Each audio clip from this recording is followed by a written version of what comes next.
नमस्कार शेतकरी मित्रांनो, मी तुषार मित्रांनो, आदिवासी मराठी कॉर्नर या यूट्यूब चॅनलवरती पुन्हा एकदा स्वागत. आज शेतकरी बांधवांसाठी अतिशय आनंदाची आणि महत्त्वाची बातमी घेऊन आलेलो आहे. बातमी काय आहे या व्हिडिओमध्ये आपण जाणून घेणार आहोत. तर व्हिडिओ शेवटपर्यंत नक्की पहा आणि आपल्या चॅनलवरती नवीन असाल तर या चॅनलला सबस्क्राईब करायला विसरू नका. चला तर व्हिडिओ सुरू करूया. मित्रांनो, नमो शेतकरी महासन्मान निधी योजनेच्या 8व्या हप्त्याबाबत मोठं अपडेट समोर आलेलं आहे.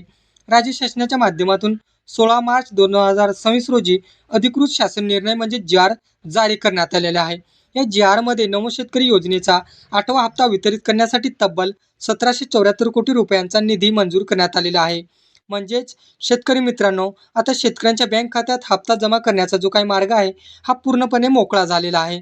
आता कोणत्या कालावधीचा हप्ता शेतकऱ्यांना मिळणार आहे, तर शेतकरी मित्रांनो, या जी.आर. नुसार ऑगस्ट 2025 ते नोव्हेंबर 2025 या कालावधीसाठीचा 8वा हप्ता पात्र शेतकऱ्यांना दिला जाणार आहे. राज्यभरातील लाखो शेतकरी या योजनेचा लाभ घेत आहेत आणि त्यासाठी ही एक मोठी आनंदाची बातमी आहे. आता हप्ता नेमका कधी आणि कोणत्या तारखेला येणार, तर शेतकरी मित्रांनो, मिळालेल्या माहितीनुसार 19 मार्च 2026 रोजी गुढीपाडव्याच्या शुभ मुहूर्तावर हा हप्ता शेतकऱ्यांच्या बँक खात्यात जमा करण्याची शक्यता आहे.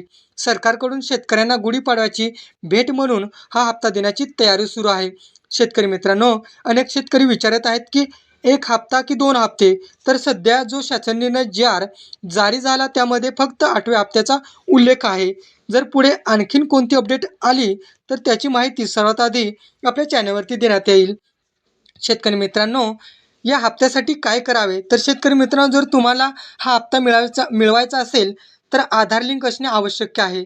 त्याचबरोबर बँक खाते सक्रिय असणे आवश्यक आहे किंवा PM किसान नोंदणी अपडेट असावी, हे खूप महत्त्वाचं आहे. जर शेतकरी मित्रांनो ही माहिती पूर्ण असेल तर हप्ता थेट खात्यात जमा होईल. व्हिडिओ आवडला असेल तर लाईक करा आणि आपल्या चॅनलवरती पहिल्यांदा असाल तर चॅनलला सबस्क्राईब करून ठेवा. धन्यवाद. जय हिंद, जय महाराष्ट्र.